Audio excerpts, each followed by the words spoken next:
Bapak Ibu Suster, Saudara, saudara terkasih yang dicintai Tuhan. Shalom. Shalom. Pernah saya ingat akan guru agama saya yang selalu mengajarkan tentang iman. Dia menyanyi lagu yang sangat singkat. Di dalam dunia ada dua jalan, lebar dan sempit, mana kau pilih? Yang lebar api, jiwamu mati, tapi yang sempit, jiwa berseri. Lagu itu waktu saya masih kecil, sampai dengan sekarang saya juga masih kecil.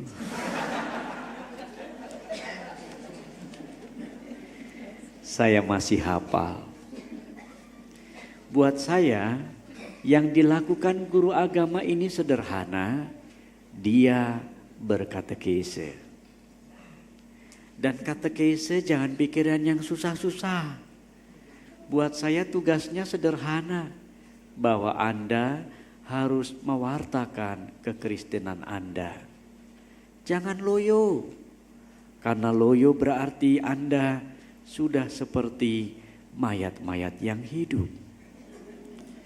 Setengah perminyakan, enggak juga. Mati belum-belum. Saudaraku, pewartaan itu harus berjalan terus, berkobar-kobar. Kita wartakan dengan berani. Bahkan seperti Santo Paulus. Pewartaan itu benar-benar bersukacita. Lihat Paulus dalam bacaan pertama tadi. Dia berkatekese di antara orang-orang Yahudi yang mengikut Yesus. Ingat ya, orang-orang Yahudi yang telah percaya sama Yesus pun kadang-kadang belum tentu baru hatinya. Kadang-kadang jadul juga. Lihat Kisah Para Rasul bab 15 ayat 1-2. Kok Romo hafal? Karena saya pengajar. Di situ disampaikan Kisah Para Rasul bab 15 ayat 1-2. Bagaimana orang-orang Yahudi yang sudah mengenal Yesus mengatakan, hai kamu harus ingat tradisi Musa nenek moyang kita. Bahwa kamu harus bersunat supaya kamu diselamatkan. Untung kita pengikut Yesus. Dibela oleh Paulus dan Barnabas mati-matian. Siapa bilang untuk selamat itu harus bersunat? Kalau kamu ingin berhubungan Tuhan Yesus, tidak perlu sunat maupun tidak sunat. Ya kan? Akhirnya sekarang pun siapa yang sunat maupun gak sunat, kita ikut Yesus. Gak usah ditanya siapa yang sunat, tunjuk tangan gitu. Gak perlu, ya kan. Catatannya sederhana. Saudaraku yang terkasih, saya hanya mau mengatakan kepada Anda dan saya, lihat katekesenya. Santo Paulus dengan mengantar-kantar ya, dengan berkobar-kobar dia mengatakan, hai kamu, ingat 40 tahun yang lalu, bla bla bla bla. 40 masa berpuas, bla bla bla. Yesus Kristus yang telah dibunuh itu, bla bla bla bla, diwartakan dengan pola katekese yang dapat dihafal. Mungkin Anda nanti pulang ke rumah baca bacaan pertama sekali lagi argumentasi Paulus berkatekese. Dia tidak diam saja. Padahal cuma dikatakan ada yang mau mengatakan pesan-pesan. Sinagoga selalu begitu. Paulus langsung, saya. Oh anakku, asal muasal manusia dari Adam dan Hawa. Berkembangnya manusia, kakek nenek, akhirnya kamu deh. Gitu ya Maya? Oh, anakku yang cantik. Oke, cukup jawaban asal muasal manusia dari Adam dan Hawa. Mamanya menjawab demikian, anaknya punya papa, disamperin papanya juga. Pak, aku mau nanya dong Pak. Asal muasal manusia dari mana Pak? Apa itu? Asal muasal manusia? Oh, itu dari teori evolusi Darwin, katanya papanya. Teori evolusi Darwin, ya, dari perkembangan spesies kera yang makin sempurna, menjadilah manusia, kakek nenek, papa mama, dan akhirnya kamu deh. Oh gitu ya Pak ya? Anakku. Bingung ya? Punya pertanyaan yang sama, papa mamanya jawabnya nggak kompak. Piye toh? Dulu pacaran apa enggak sih ya? Akhirnya anaknya pusing, bingung, kembali lagi ke mamanya. Mama, gimana sih? Aku tanya asal muasal manusia dari mana? Mama bilang Adam dan Hawa. Papa bilang dari kera. Yang betul gimana nih, Ma? Mamanya bingung. Belum konsolidasi. Ya udahlah, dia tersenyum dengan bijaksana, diam sebentar, lalu berkata, gini nak, semuanya terserah kamu ya. Tapi kamu boleh pilih. Kalau dari keturunan mama, Adam dan Hawa. Kalau dari keturunan papa, kera. Mana yang kamu pilih? Kalau dari peserta floor ini, dari mana Adam dan Hawa apa dari kera? Prodiakon bilang kera. Saudaraku, pertanyaan anak kecil ini pun berkatekese. Hal yang sederhana tapi juga menjadi sesuatu yang inspiring, bahwa katekese, pewartaan iman itu adalah kehidupan kita yang sehari-hari. Papa mamanya tidak salah, tapi yang saat ini tepat, anaknya masih SD gitu loh ya. Kalau anaknya bertanya begitu, mamanya yang tepat, Adam dan Hawa, pengalaman iman. Tapi papanya kesusu, kecepetan. Anaknya masih SD. Nanti kalau udah SMP SMA baru saya tahu ada teori evolusi Darwin. Bolehlah diajarin, yang satu pengalaman iman, yang satu pengetahuan. Dua-duanya harus berjalan seiring sesuai konteksnya. Dalam hal ini mamanya berkatekese. Saudara yang terkasih, buat saya persoalan kateketik sederhana. Anda diminta untuk mewartakan. Tapi kalau pertanyaannya tidak ada yang mau mewartakan, terus siapa lagi? Kera, kan enggak, ya kan?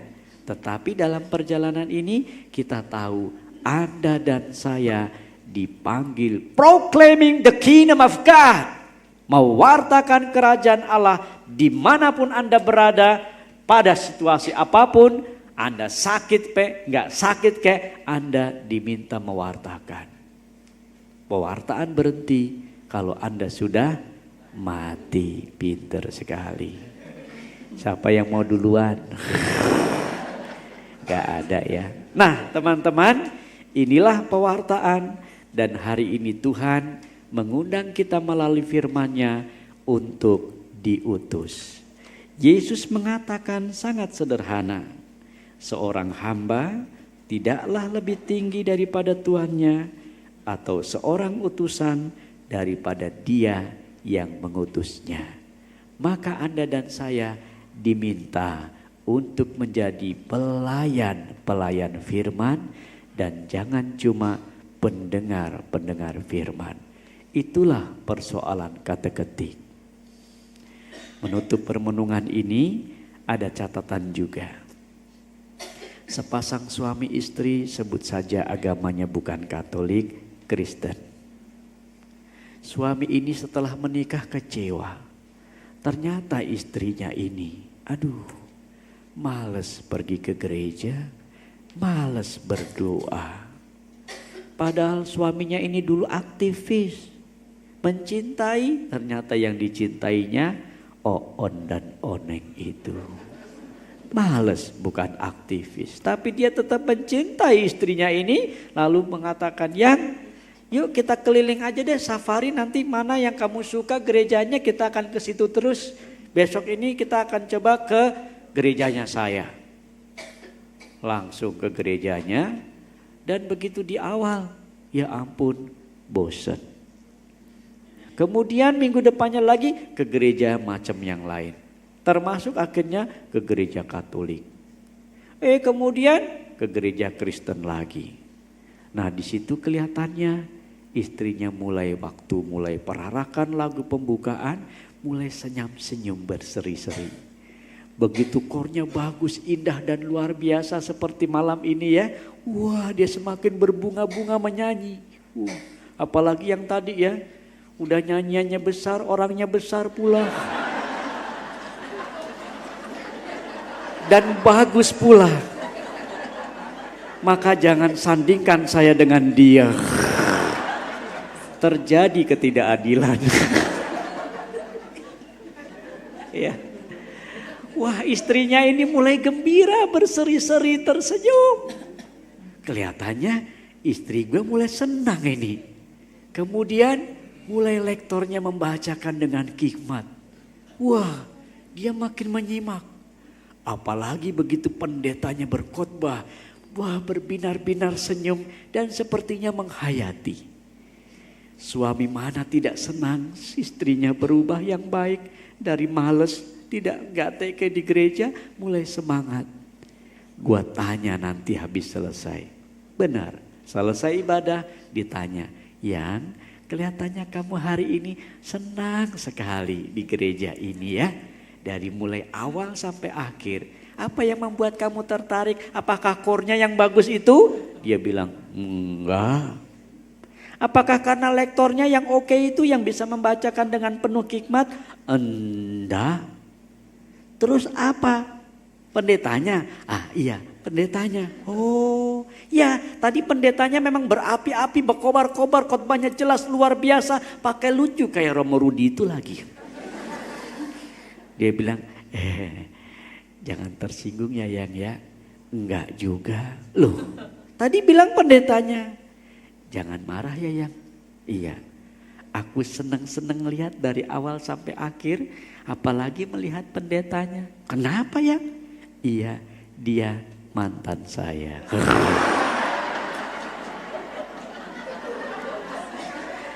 CLBK.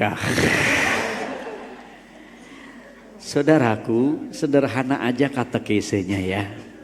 Cinta bisa mengubah segala-galanya. Dan semoga saya berkhotbah-khotbah yang beriang-riang ini tidak ada mantan saya.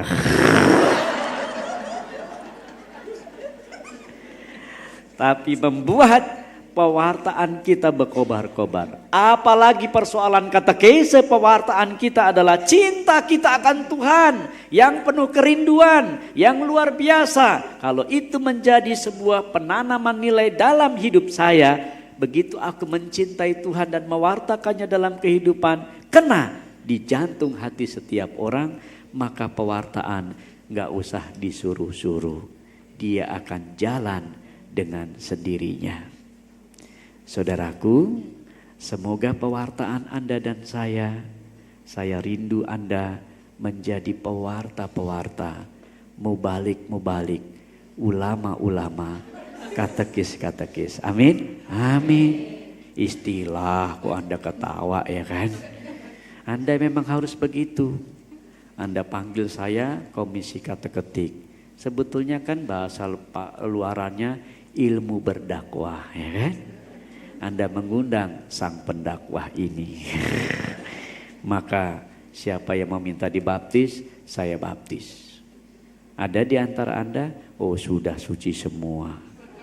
Anda tinggal dilantik menjadi pewarta-pewarta kabar gembira. Amin, amin. Bapak-bapak, Jadilah seperti prodiakon ini, lihat. Pakai jubah ada kuning-kuningnya, lihat tuh kan. Kayak rasul-rasul Tuhan Yesus. Bapak yang rambutnya putih kayak Rasul Petrus. Yang di tengah kayak Yakobus.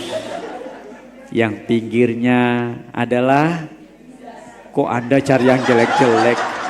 Pak, bukan saya yang ngomong ya Pak ya. Saya cuma mau bilang Anda seperti Bartolomeus. Sampingnya baru kayak Yudas. Enggak ya, bercanda ya. Pak, Bapak, bahwa Anda bisa mewartakan dengan kegiatan macam apapun. Jadi yang seperti ini kan istrinya enggak cemas ya.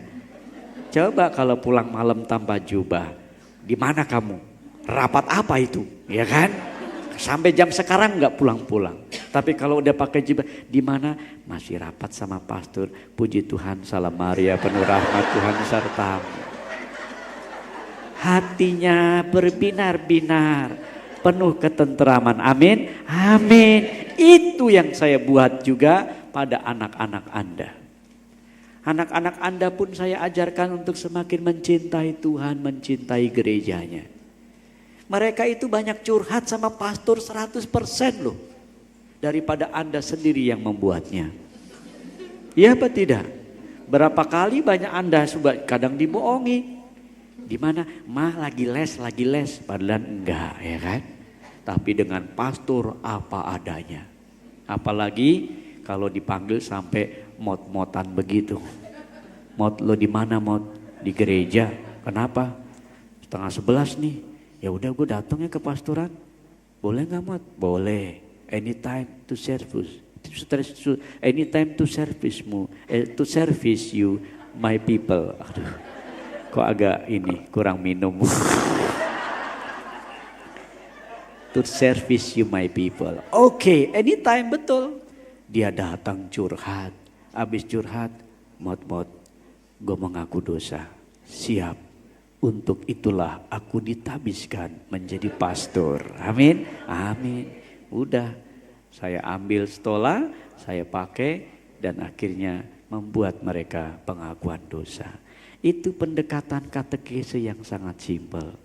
Menemani mereka, tadi kan dikatakan oleh pembicara Bapak kita Pak David itu, masuk melalui pintu mereka, keluar pintunya aku.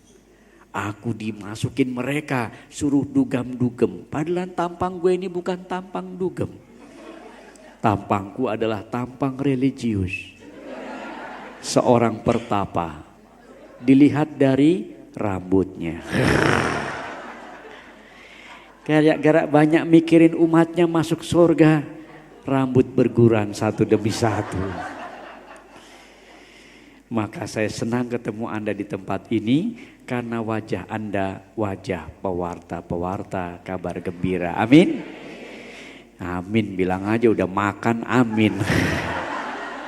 Pas belum tadi kita ngobrol-ngobrol tinggal ngomong makan ceklak cetuk cetak cetuk. Emang gua gak makan. Saudaraku, kadang-kadang pewartaan yang seperti ini harusnya dengan kegembiraan. Ini saya, Romo Rudi ya. Kita masuk lewat pintu kegembiraan dan itu juga sebuah pewartaan. Puji Tuhan, selama saya berkhotbah di gereja, saya selalu memakai pendekatan homili saya. Belajarlah umat mentertawakan dirinya sendiri. Kalau udah mentertawakan dirinya sendiri, dia berubah, gak perlu dinasehati. Ya kan? Malah mungkin pasturnya gantian dinasehati. Amin. Menutup homili ini saya punya pantun, boleh apa enggak? Singkong rebus disiram santan. Cakep.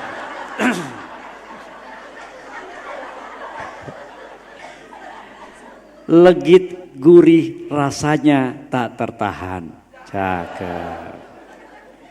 Jangan mau dibelenggu setan agar mampu memuliakan Tuhan. Cakep. Masih ada ini satu lagi. Dari Gondang Dia ke Cikini, cakep. Banyak orang berjual beli, cakep.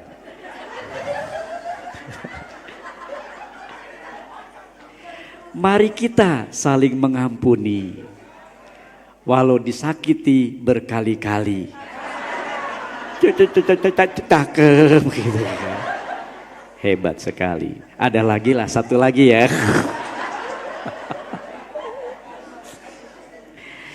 Jalan-jalan bersama teman menyusuri desa dan kota.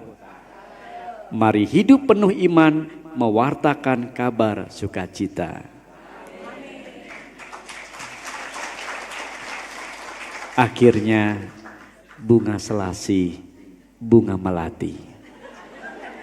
Terima kasih, Tuhan memberkati.